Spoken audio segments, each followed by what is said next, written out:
Good morning, and thank you very much for joining us. I am Iyori Folarin. Thank God it's Friday.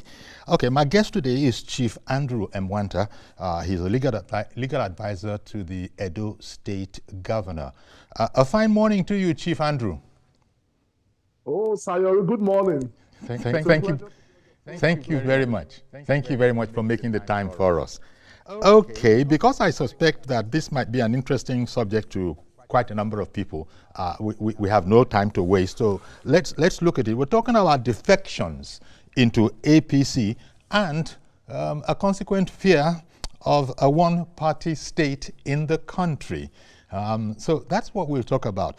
As you recall, the recent defections have led to APC seeing a significant influx of members from opposition parties, including, I have on my list here, 6 PDP lawmakers from Delta State and 3 from Katsina State. And going back to July 2024, APC has gained 21 members. Now, all of this, if you look at all of this background, this has led some opposition figures to say that the possibility of a one-party state actually could be seen to be looming. Now, is that making a mountain out of an anthill? Is that a real possibility? Yeah, thank you, Yuri. I don't think I agree with the opposition elements who think that Nigeria is moving towards, or gradually, towards a one-party system. Remember that in the First Republic, we had 3 major political parties of the Action Group, the NCNC, and the Northern People's Congress. Mm-hmm. And there was an alliance between the NCNC and the MPC to form government. Okay. Will it be fair at that time to say that we had a one-party state? Because there was a dominant opposition party, the Action Group. Fast forward to the Second Republic, we had about 5 political parties. But at that time, we had 2 dominant parties, the MPN, which was a national or a central party, and the Action Group, which more or less was regional, what we now call the Southwest, and presently Edo and Delta, which was the Midwest. So yes. The UPN dominated this part. Unlike in the Third Republic, the Bosch Third Republic, where we had just 2 political parties, the SDP and the NRC. So presently in Nigeria, we have 2 dominant parties, namely the PDP and the APC. The APC, of course, were formed between 2014 and 2015, and as such, became strong because of the forces that came together to form that party. But gradually, people in the PDP find APC as a safe haven because of the current crisis, intractable crisis in the PDP. Because as we speak, the ship of PDP is capsizing even faster than the Titanic. And that's why almost on a daily basis, people leave the ranks of the party in their droves. Just as you noted, 3 lawmakers in the House of Reps in Katsina moved from the PDP to the APC. I mean, that's the northern part of the country. So it shows that it's a national thing. It's not a regional thing. Mm-hmm. Because just as I mentioned, in the Second Republic, the Midwest tilted towards UPN. In 1999, the Midwest, made up of Edo and Delta, was PDP. So for the first time, after Adams Oshiomhole came in through the court in 2008, when the ACN now created that division in political alignment of the Midwest. So with the entry of the entire PDP structure in Delta into the APC, the entire Midwest region is now APC. 22 lawmakers from the PDP joined the APC, and as we speak, and that's in Delta, then in Edo, we have 18 APC lawmakers against 6 of the PDP. So since you have 6 PDP members, you have an opposition voice. So I don't think the argument of a one-party state really holds water. But if we say we have a dominant party, yes, and we've always had it from time immemorial. Indeed. Well, especially as former President Jonathan has said that a one-party state, he's weighed into the conversation, a one-party state will be, quote-unquote, dangerous for Nigeria. Even a bit, you know, people are a bit trying to unravel or understand when opposition figures say that actually all of this is the work of President Tinubu. I say, and I said, okay, let me put that to you. How do they mean? Most of the opposition parties have internal issues that they are grappling with. Surely somebody from outside can't come in and be causing all these internal issues. But what's your take on blame Tinubu, hold Tinubu responsible for all of this that's going on? Okay, it looks like we lost our guest, Chief Andrew Mwanta, momentarily there, but he'll be back. You probably, even at home, you've been following all of this. These conversations, the discussion has been going on for quite a bit. And at the end of the day, people are parking this bus, as it were, in front of the house of President Tinubu, say he is responsible, hold him responsible. So as soon as we get him back, we'll see what he thinks about that. But all of this is coming from maybe the fact that from the point of view of the opposition, because they're almost in disarray now, almost, I say, in disarray. It's not just PDP, there are other parties as well. Yet life has to go on, and I think the APC has its doors open to whoever, you know, wants to come in. Okay, you're back. I don't know how much of that you heard, but I ended by saying that, look, can you understand the logic of those who are saying hold President Tinubu responsible for all of this, for what's happening in other parties, in opposition parties? What do you make of this? Yeah, thank you.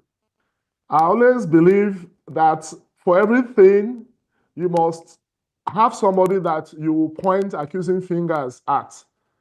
And in this case, President Tinubu has shown one thing: political discipline. If we must go back into time, we started this new journey on the path of democracy in 1999.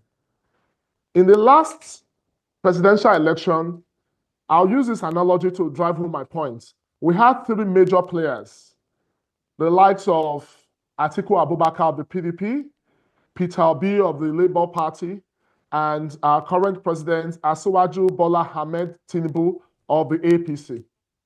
Let's look at their political trajectory from 1999. The metamorphosis of AD to what we now call APC had one man who provided leadership. His Excellency Asiwaju Bola Ahmed Tinubu. From the time of AD to AC to ACN to APC, he never jumped ship. Compare that with Peter Obi, from APGA as a governor to PDP as a vice presidential candidate to Labour Party as a presidential candidate, meaning he jumped ship twice. Atiku Abubakar's story started as a vice presidential candidate of PDP. 2007, he ran for president under ACN, came back to APC, went back to PDP.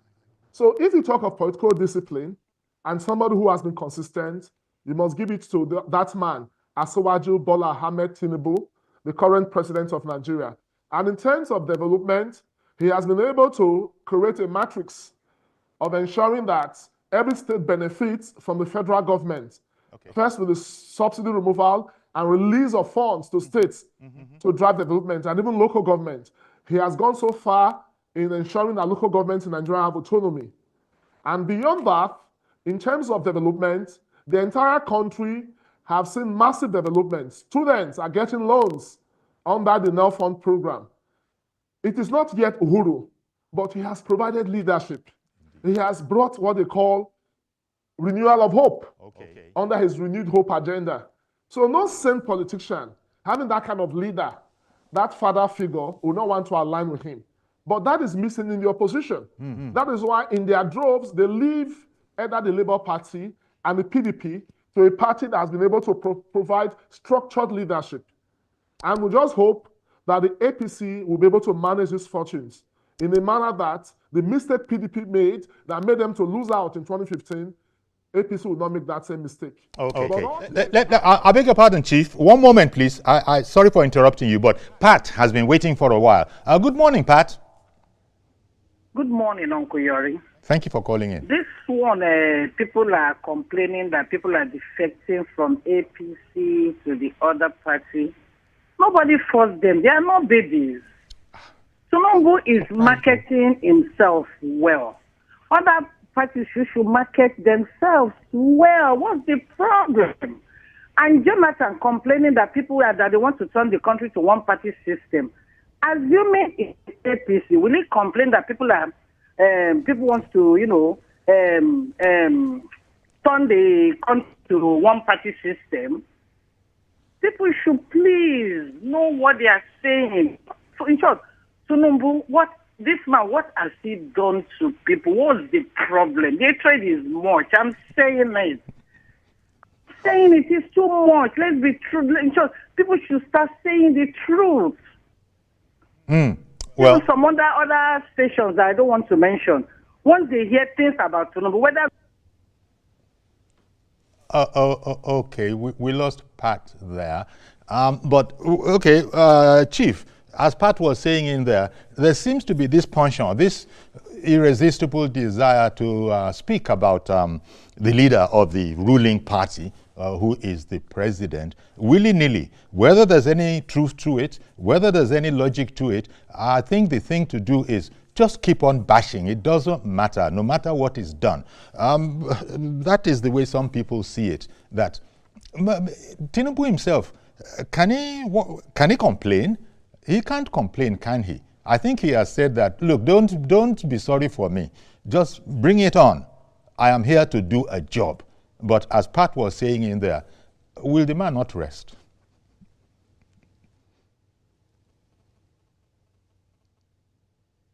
Is that a question? Yeah, well, it's a comment. It's a comment that, as Pat was saying, would you like to comment on Pat's perspective? I think I agree with Pat, because when you are successful, it attracts attention. As they say, it's only ripe fruits that attract stones. And I don't think I agree with our former president and Jonathan. It's quite unfortunate that when a person like that speaks, he forgets that he was one man that benefited from the political dominance of the PDP before the APC was formed. And essentially, since he left government in 2015, he has practically abandoned his party, the PDP. So what do you expect? So for me, I think the opposition must put their own acts together, because the APC also went through their own throes, and that was what now gave birth to that alliance or that coalition that has provided the present leadership we have in Nigeria. So if the likes of Atiku Abubakar and others are saying they want to come together, just the way the APC came together between 2014 and 2015 to form a rainbow coalition, I think that's a welcome development. So the argument of a one-party system does not arise with such an arrangement by opposition elements. And as such, we have a democracy that is working, and we must thank Asiwaju, because the democracy we enjoy today, he was one of those that fought for it. Indeed. That is a beneficiary. It's just a matter of history, because history is fair to him. Indeed. And it looks as if, opposition is indispensable. We cannot have a government without opposition, and who are, they'll be telling it from their own perspectives. That's what the public likes. But Professor Pat Utomi and some other people are talking about something totally different. They're talking about the parliamentary system, that they are establishing an opposition kind of a government. That has led to some conversation as well. There are those who have said that Where did you get that for? It's not allowed. Some people are saying, what do you mean it's not allowed? It's not expressly prevented in the Constitution. So I don't know what your take is on this. I think we believe that we've operated this presidential system for too long a time, that because of some of the challenges, around security, resource control, and the rest, there's need for us to think about creating a regional or a zonal system that can help regions that have certain homogeneous futures to come together.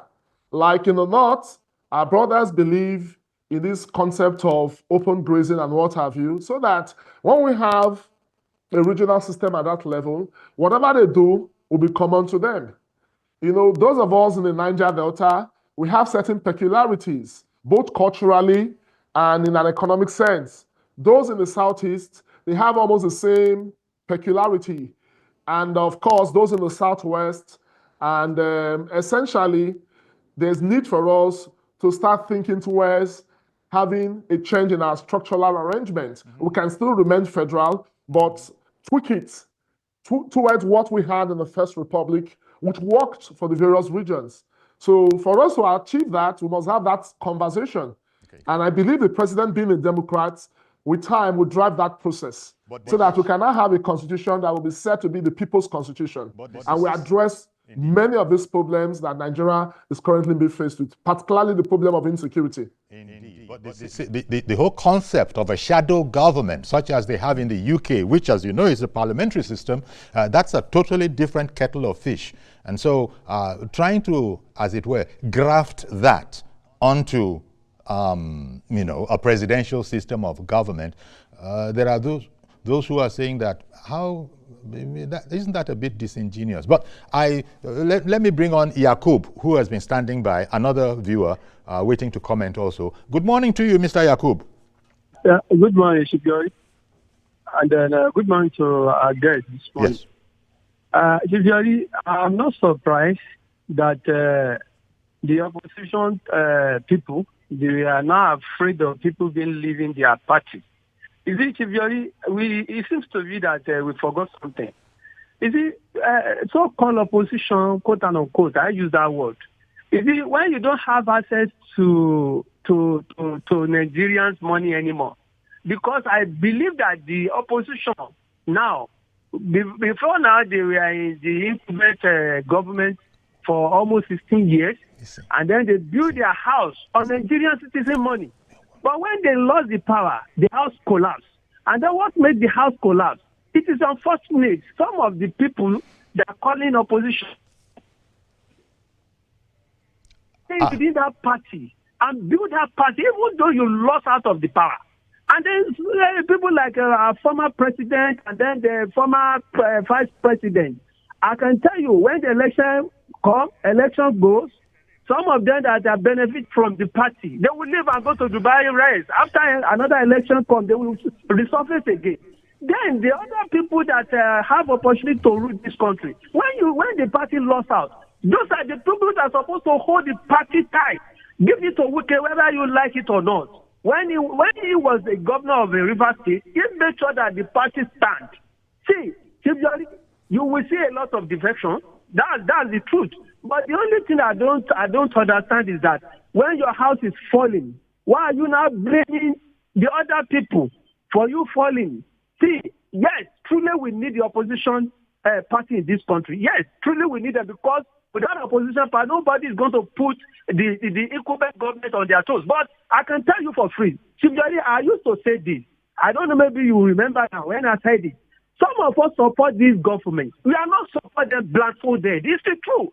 See, if we don't have opposition, in as much as TVC, Shipyori here, and then they give us opportunity to share our minds, we will play the role of opposition by ourselves. Even though we support the party, we love the party, we can play the role of opposition because we give it to TVC station, especially Shipyori, I give it to you, sir.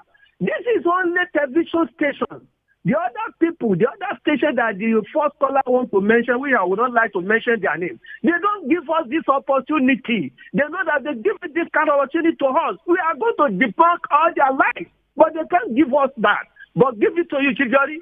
You continue to give us this opportunity to say our mind, even though we are sympathizers of this present government. If there is no opposition, here we are going to play the opposition by ourselves because we want the government to succeed. If they don't do anything right, we will come out here. And then I know Mr. President is listening to this station. Where they are make mistakes, we call them out. Where they are doing well, we call them out. So whether the opposition or no opposition, here we are. We are ready to take their role. If they fail to do that, we will do that for them. But they are not going to stay anymore because the house is already falling. Because of one, selfish interest. I repeat, selfish interest. You cannot let your interest go for another person. Okay, Mr. Yakub. Okay, Mr. Yakub, thank you very much. Chief Andrew, just as that man was saying, look, the situation that we have on our hands here is that whether anyone likes it or not, it's there for all to see.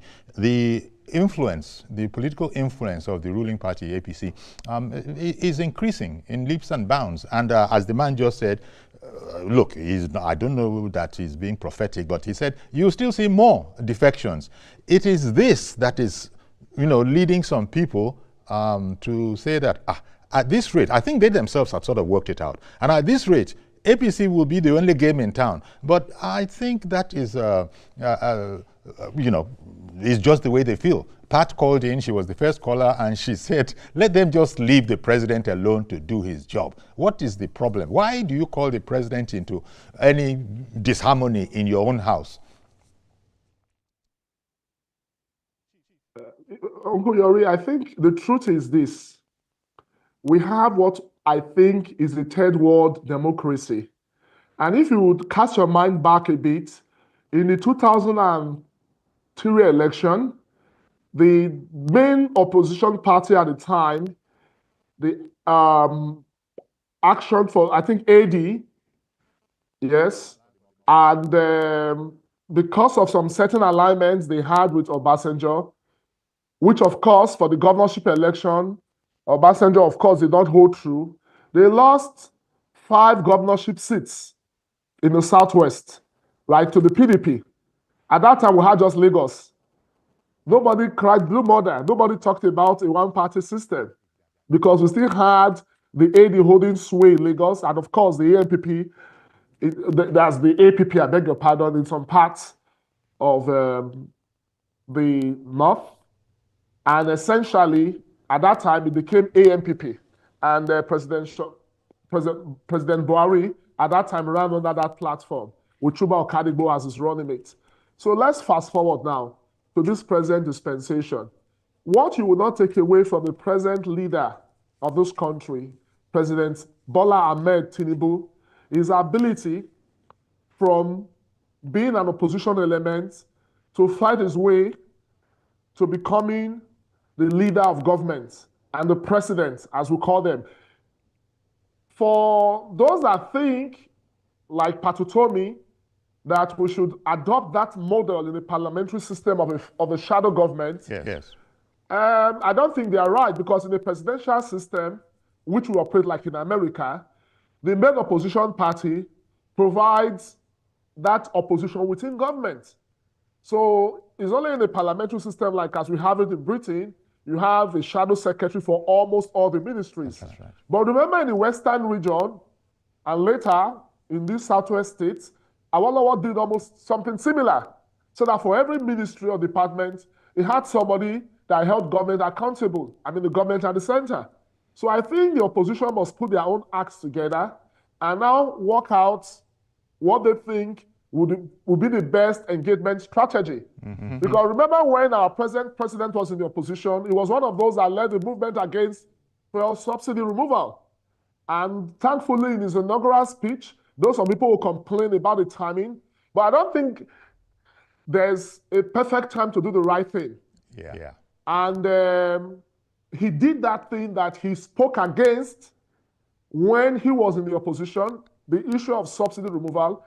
And when we look back, I think we should be glad that he removed subsidy at the time he did. Indeed. Today, It's a bitter pill. It's a bitter pill. Five prices. It is I saw about five prices, five petrol prices in 5 different filling stations, and I went for the cheapest. It means that it is a market forces that decides the price of demand and supply, not those subsidy big majors that could just fix a price, and that will be the only price. Indeed. Sorry to interrupt you, Chief. Sorry to interrupt you, Chief, but I do have a guest, a viewer who is holding on. As you were saying, it's a bitter pill, this whole fuel subsidy removal and what it has caused. But it's been demonstrated to us that there simply was no option. Any way you look at it, because it wasn't sustainable. End of story. Don't make a whole essay out of the fact that it wasn't sustainable. But the opposition has been saying that, even if that is the case, there are ways to do it. Perhaps the way it was done was what it was. But Alhaji Subaya in Alimosho, good morning to you, sir, and thank you for holding on. Thank you very much, Mr. Yori. And good morning to your guests. Yes, no problem. You see, the point is this. Mr. Yori, you need to understand something. What is happening now is the word jealousy. I repeat, the word jealousy. And that is heaviness. That is the fundamental truth. You know, when somebody is progressing, you should expect that word of jealousy, heaviness. And that is exactly what is happening to our president.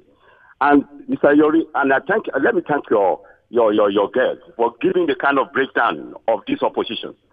You know, that is the article, the Obi and whatever, and so on and so forth. I want to bring you back to memory lane. You know, when PDP is doing primary, you remember the people that contested for primary, the 4 candidates is Atiku, the former governor of Sokoto, the Tamboa, and then Obi and Wike. They all agreed to come out and answer their father's name. But there's a kind of confusion that happened that time. They sabotaged themselves. Tamboa declined for Atiku. And unexpectedly, what Wike expected that, Obi would decline for him as a southerner. But unfortunately, everything was messed up. This arrangement does not go down with Wike. And Wike now retaliated. And that is exactly that is the fundamental truth of the beginning of the calamity. You understand? So the man now hit back. And that is what caused the calamity, for PDP all along. So, like your guest said, all these, agitators of, opposition, they are political philandra. I would call them that name, political philandra. That is exactly their name, because, and this man, President Tinubu, will continue to succeed. As far as I'm concerned, look at, he's not the one that forced them. It's because they mismanage their party.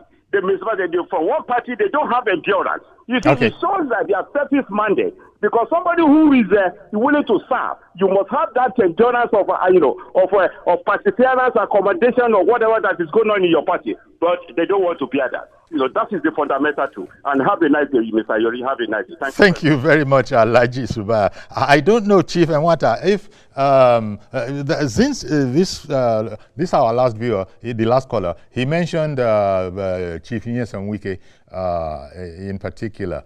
Maybe when people say it is Tinubu trying to destabilize all the other parties, I say how? Is it because he appointed somebody from the opposition?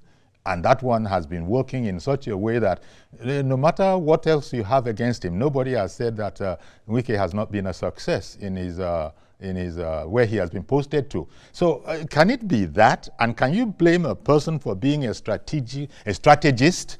Okay, if you appointed Wike and that really threw a hornet's nest into Wike's party, can you blame Tinubu for that?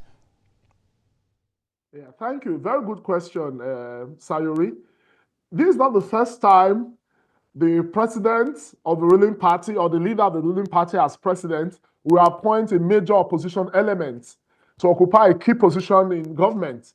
Remember that President Tinubu appointed Bola Ige as Federal Minister for Justice and Attorney General. Yes. I remember Chief Bola Ige was a strong opposition voice in the then AD.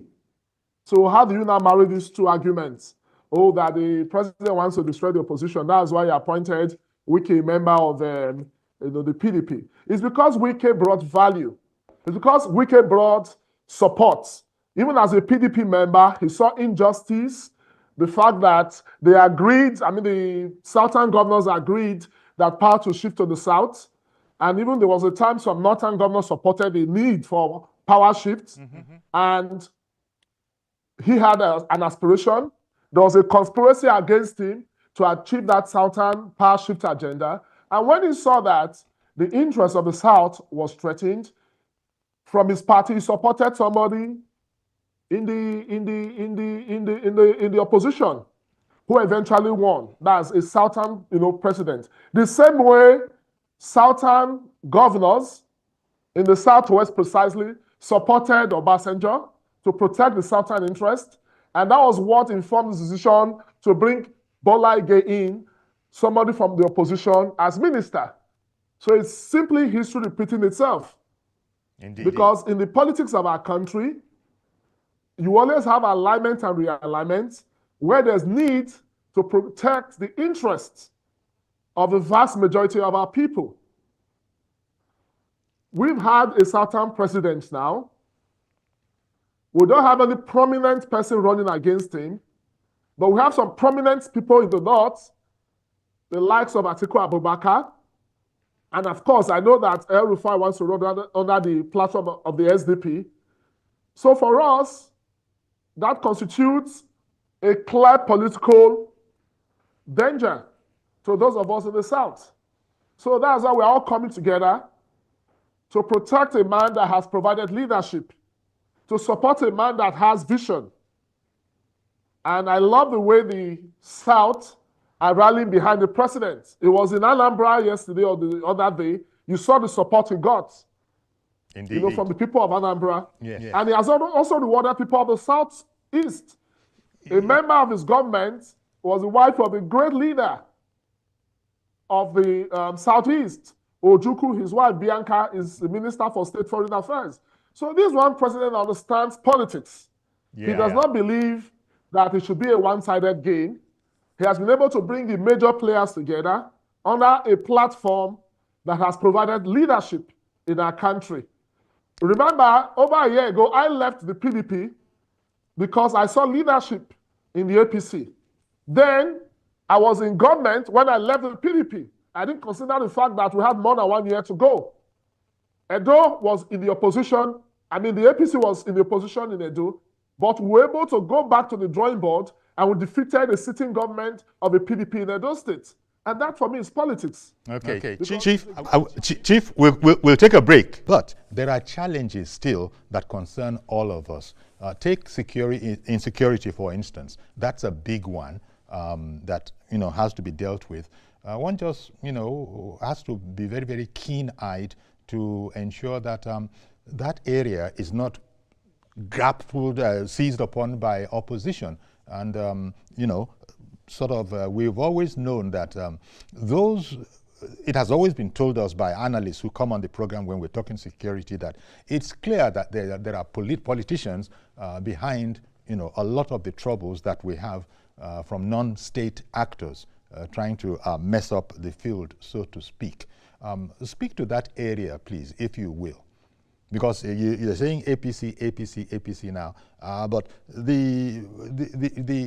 as Pat said at the very, very beginning, not even wanting, from her concept, not even wanting the people, the government to have a clear-sightedness about the nature of the issues that challenge us and address them. Even as the president has said, I was reading in the papers this morning that the president has, issued the instruction to the military that, look, there must be new strategies. There must be fresh strategies to what is going on in terms of insecurity in the nation. Yeah, thank you.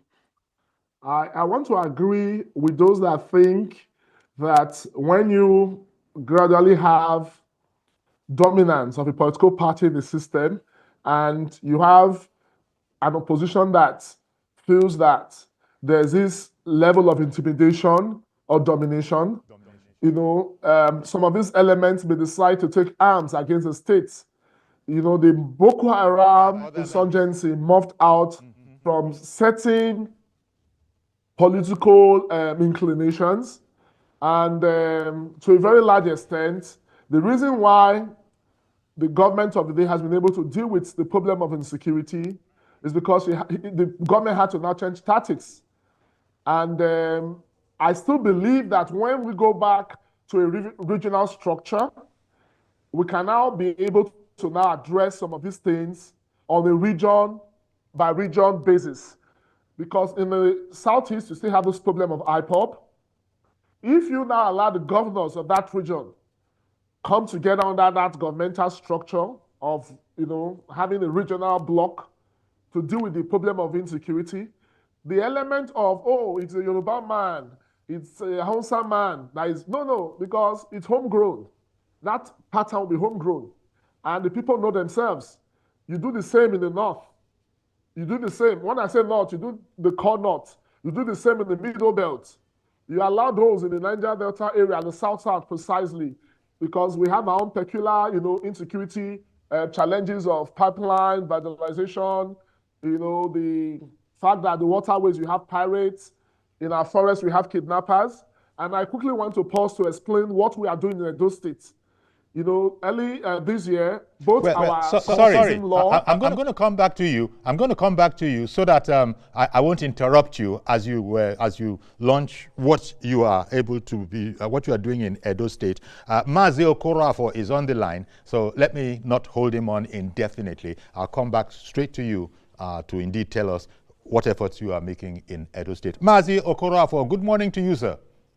Good morning, good morning, our guest. You see, issue of whether defection or demarcation or departure, any of the treaties we may call this issue, it's not the matter.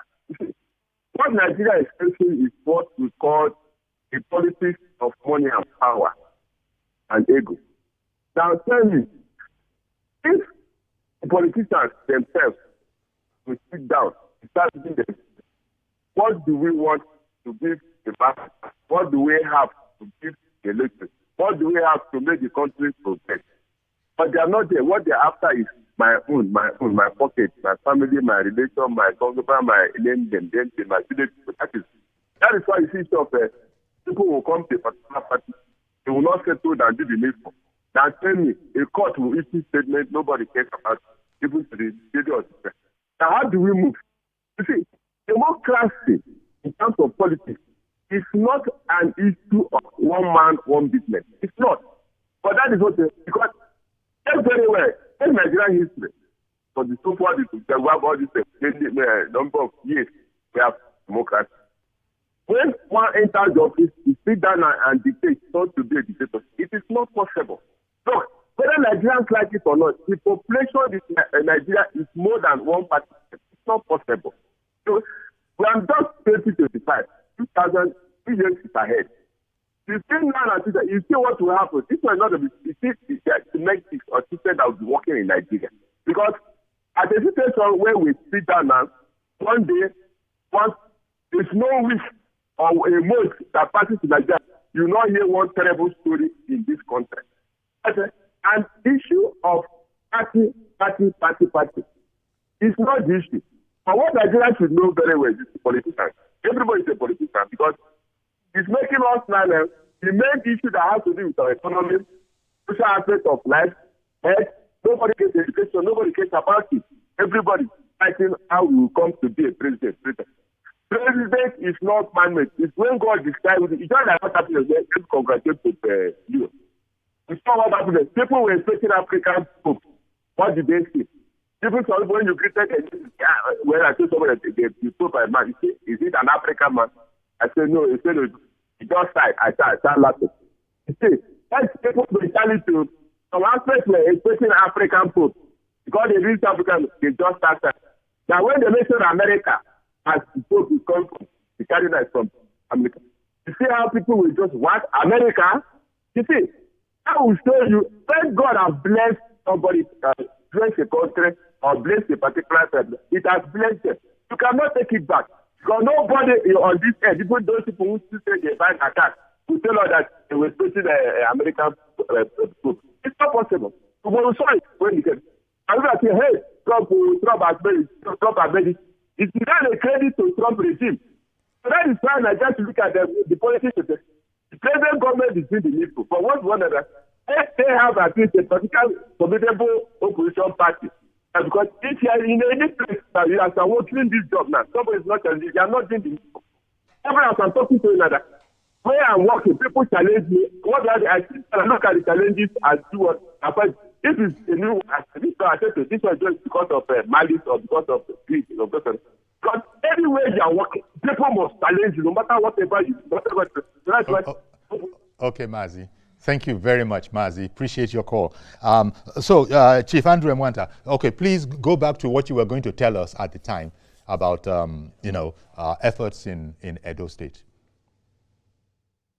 Yeah, thank you. Because when these present governments, ably led by Senator Mondo Gbebelu, came on board on 12th November last year, we had many court wars ongoing. The lives of young people were taken. We had this problem of kidnapping. Of course, you have some persons believed to be headsmen killing people who went to their farms, and it had an effect on the economy because people could not go to their farms. And Edo is largely agrarian.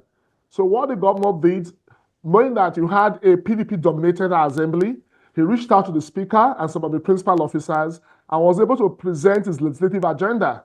Top on it was an amendment of our kidnapping law to create stiffer punishment. Death penalty, of course, was placed on anybody caught in the act. And for those who provided safe havens, either in their residential or business premises, such premises upon conviction of the culprit, both the person who provided it will be prosecuted and his building, if found guilty, demolished. With time, in January this year, the government extended the same punishment in an executive bill to such persons involved in cultism, because it became a clear and present danger to the peace and good governance of our state. And you saw recent demolitions that have taken place.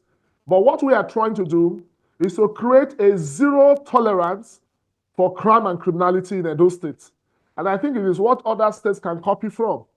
And that's the idea behind regionalism, for state governors to have a platform where they can compare notes, where they can use a peer-reviewing platform in driving development and providing security for their people. Remember, Section 14 sub 2 of our Constitution says the security and welfare of the people is the primary purpose of government. Once those two things are available to Nigerians, I think they will have confidence in government and those in government.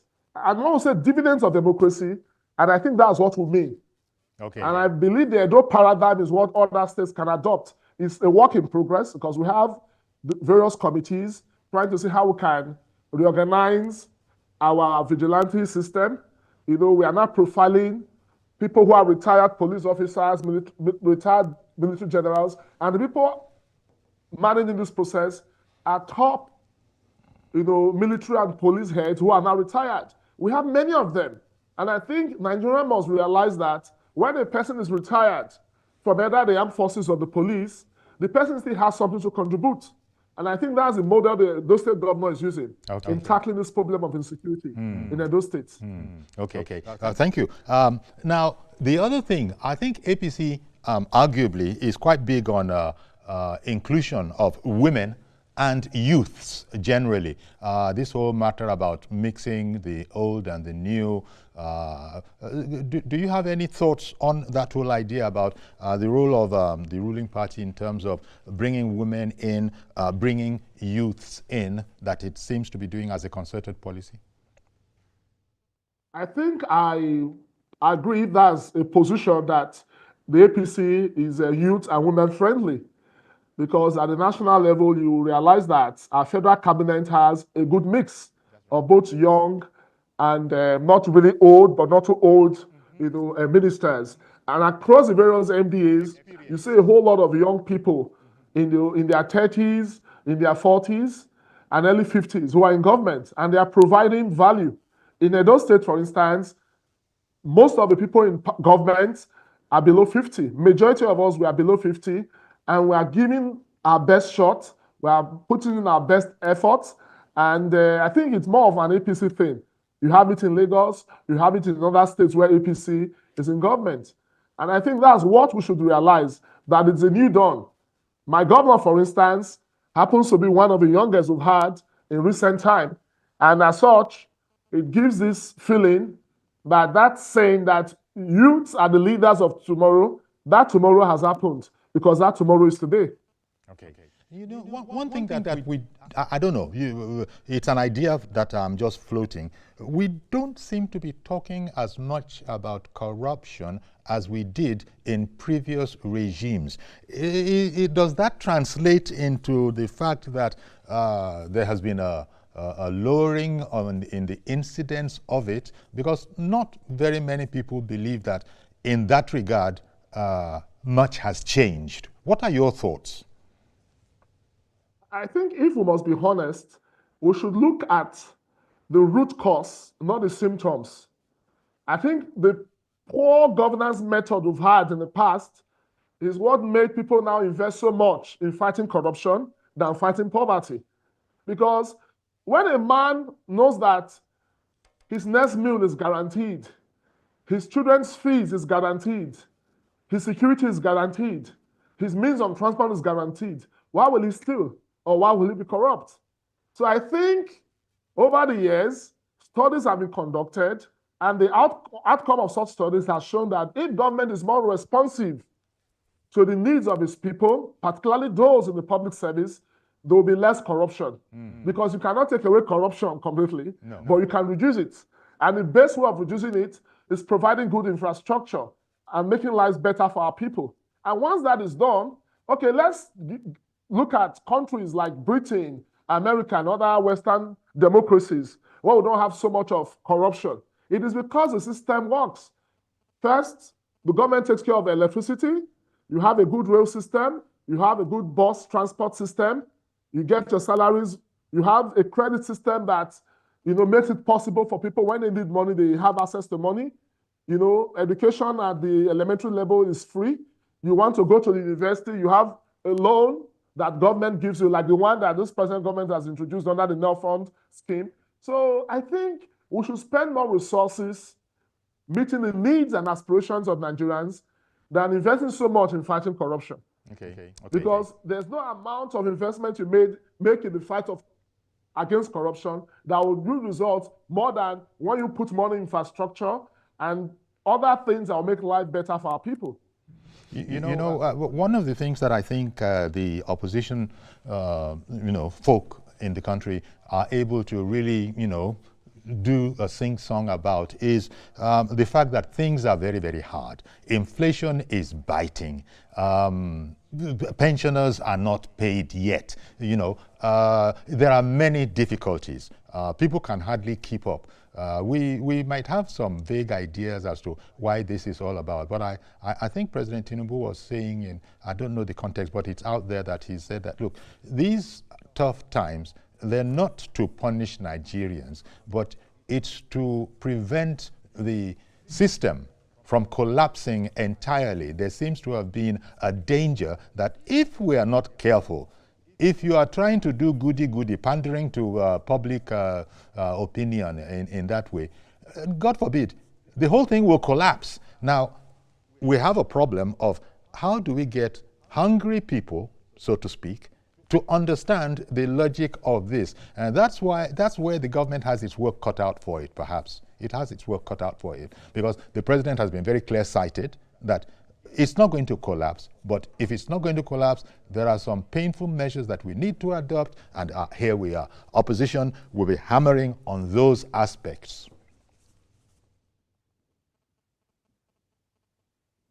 I think that's very right, Sayuri. But remember that countries like Singapore and others that came out from the woods, there was a time of what you would call that 7 years of famine, like in the Bible story of Joseph, when he interpreted the dream of Pharaoh of the 7 year of famine and the 7 year of plenty. So we must note that we are in a period of famine in Nigeria, because I remember in 2023, when Tinubu came in as president, remember that before that time, President Buhari was complaining that the economy was in the woods. Remember, NNPC's receipts was so that states could not even talk of allocation again. They could not pay salaries. We had arrears and backlogs of salaries. You had situations where governors could not even appoint people to head ministries, even appoint advisors and what have you. But I think we are gradually getting out from the woods. It requires a whole lot of patience and commitment on the part of Nigerians. Before now, we didn't have student loans. We now have student loans. Before now, of course, though we had this conditional grant scheme, but I think the net has been expanded. We never dreamt that we'll have a new coastal road that will start from Lagos and end in Calabar. And that is why the governor of Delta and other governors, like the governor of Akwa Ibom, have decided to support the president in 2027. So I think that is a sign of hope. We need to be patient and we need to be patriotic because it requires all hands on deck. The president is just one person. We are talking of a population of over 300 million persons. I think we should support the present government. And I know if we do that, this present administration will succeed in taking us out of the woods. That is so finely put, Chief Andrew Mwanta, legal advisor to the Edo State Governor. And I want to thank you on this note. We could go on and on about this, but we're limited, of course, by time. Thank you very much for making your time available for us this morning. We really appreciate it. Okay, so we're going to have to leave it there and, of course, pick it up next program, which will be Monday by the grace of God. Do have a great weekend. I am Yori Folare. Bye-bye for now.